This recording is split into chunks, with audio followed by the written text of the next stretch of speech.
Then when you look at the crime within our streets, you look what happened to Lee Zeldin, that's a direct effect of what the Democratic policies are. It's the Democrat DAs they've elected, it's to defund the police, but what can the federal government do? Well, we provide a lot of cop grants. But if we are in the majority, the cop grants we send to these communities would put one perspective on there. We would say you cannot have them unless your DA upholds the law. If it's picking and choosing, if it's doing this cashless bail, you cannot get it. It's the exact same thing that Ronald Reagan did when he raised the drinking age from 18 to 21. And that was House GOP leader Kevin McCarthy on this program last month on the devastating impact Democrats' soft-on-crime policies are having on communities across the country, including an attack on Congressman and New York gubernatorial candidate Lee Zeldin.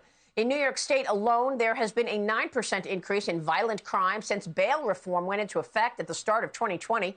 And then in New York City, overall major crime is up nearly 37% from just a year ago. Joining me right now, the man himself looking to unseat New York Democrat Governor Kathy Hochul in November. Congressman Lee Zeldin is here. Congressman, thanks very much for being here this morning. It's great to be with you, Maria. I want to get your take on how this changed so dramatically in New York from the safe streets that we had a decade ago. And first, give us your sense of where that started and how. And I also want to hear about the attack that you faced just a few weeks ago. After the 2018 election, New York ended up with one-party Democrat rule. They enacted cashless bail in this state, making sure that a lot of people who should stay behind bars ended up back out on the streets. You've had this situation where judges wanted to be able to keep someone behind bars, but the law of New York forced them to release people, even if the judge knew that person was a danger to the community. We saw other changes that were enacted as well, something called the Less is More Act, where people got released early. It was an earlier end to prison sentences where people before would have remained behind bars. Something called the HALT Act got enacted, where now our corrections officers are being assaulted all across the entire state. Those numbers are on the rise as well, losing out on the tool of solitary confinement. So the pro-criminal push with the laws has been a key impact, but then it's compounded when you have district attorneys like the Manhattan DA Alvin Bragg refusing to enforce laws across the board. And you also have some judges who are far left and lax, where they're releasing people even when they do have the discretion. And then you have to read about, for example, that Goldman Sachs employee murdered on a New York City subway. The prosecutor in that case asked for bail, but that judge put that person back on the street. It happened again this past week with the Times Square slasher. That was a Queens judge who prosecutor asked for bail in that case. The lax judge released him. So these three parts compounded together is causing a rise of crime in New York City. We're seeing it in Rochester, Syracuse, and some other places. So this is all because of bad policy. And I always say bad policy equals bad outcomes. These policies have made our streets less safe. Tell me about the incident that happened when you were at the podium, you were at the microphone at a campaign event. You and your team immediately thrust into action. You were so courageous to take on this guy who had a blunt object in his hand trying to stab you. Right. And I'm really grateful that there were 6, 7, 8 people who very quickly subdued this guy. And within 5, 6 hours, he was released back out on the street because of New York's cashless bail laws. We had this incident about a month ago. I was actually, by the way, on that stage talking about the need to repeal cashless bail, to remove district attorneys like Alvin Bragg refusing to enforce the law across the board. I had just put out our first campaign ad for the general election talking about the need to repeal cashless bail. We've all been talking about the Jose Alba case where this person Jose Alba gets stabbed, a law-abiding citizen.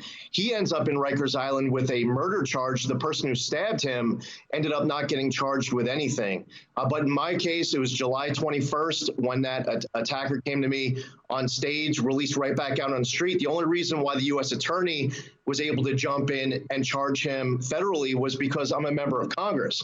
But if I'm not a member of Congress, that person isn't detained.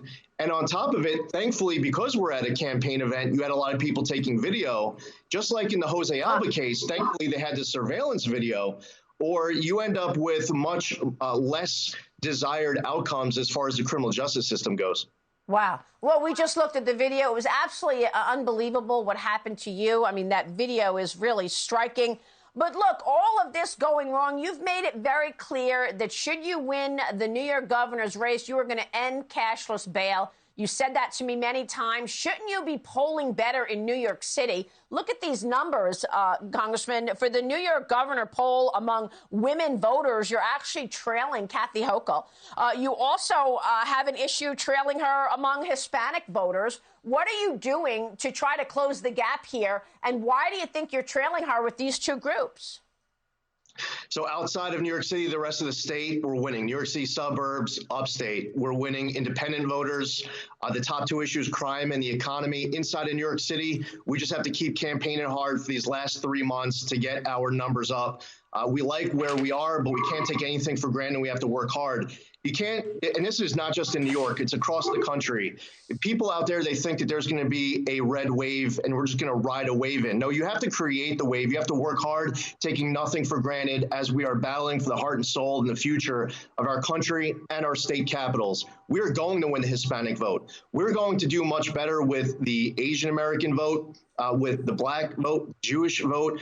We are working with these communities closely this past week, from Bronx to the Queens, New York City, in Manhattan to Brooklyn. Those 4 boroughs, which are heavily blue, we've been with all of these communities. They care about crime and public safety. We just have to work hard to get our message out.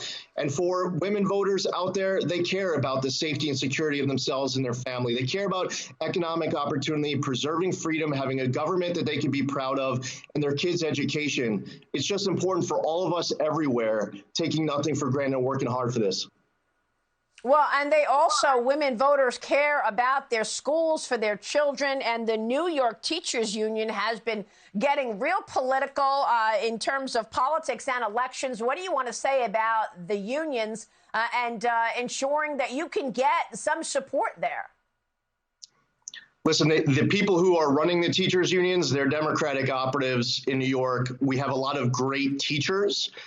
We have people, and thank God they're willing to take on the assignment of teaching in some of the poorest performing schools. In New York, we have a lot of kids stuck in multi-generational poverty in poor performing schools. That's why we need school choice, lift the cap on charter schools, educational savings accounts, tax credits for school choice. We need to make sure that technical education inside of our schools, right now in Albany, we're seeing a tax on non-public education, yeshiva education, with something they call the substantial equivalency push. So Kathy Hochul's not speaking up on behalf of our kids. Instead, she's doing what the teachers union is demanding of her. But the rest of us, not Republicans versus Democrats, the rest of us as New Yorkers, and especially New York parents, I'm one of them, we have to fight for the future of our kids' education. All right, Congressman, it's good to have you this morning. Very quickly, you said your #1 priority is what, should you become governor of New York? Well, crime, public safety, we have to fight this. The first thing I would do after taking the oath is telling the Manhattan District Attorney, Alvin Bragg, that he's getting fired. We have to have a zero tolerance for this push that's turning our streets over to criminals. We need to put law enforcement and law-abiding New Yorkers back in control of our streets and our future. Okay. Congressman, it's good to see you this morning. Thanks very much. We will be watching the developments. Lee Zeldin joining us this morning in New York. Thank you, sir.